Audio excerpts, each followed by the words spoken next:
We all know how lightning and thunder sounds in the distance. Just imagine what it sounds like in your bedroom. It's just the loudest possible noise you could imagine.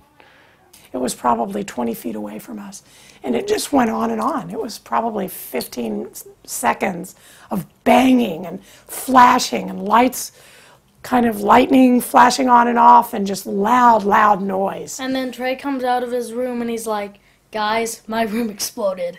And I woke up to hear myself screaming.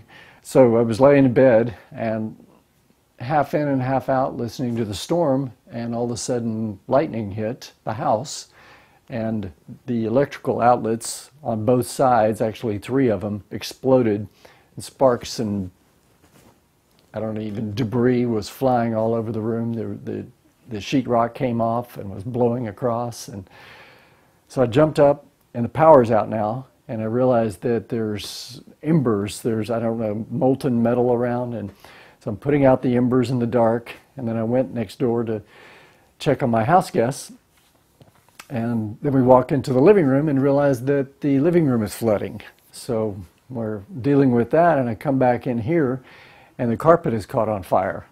So we put the carpet out, and we go back to the living room. We're dealing with the flooding again.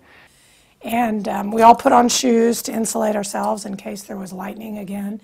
And then we come back to the bedroom to start getting things to get out of the house, and I see an orange glow outside the window and realize that the house is on fire up in the attic and the eaves and everything back up here where you can see. And so we couldn't find our phones because it's dark, and finally we found the phones and called the fire department. They said it'll be a little while. There had been several calls, and I said, well, the house is on fire, so do what you can. And they showed up, and 15 guys came in and put the fire out.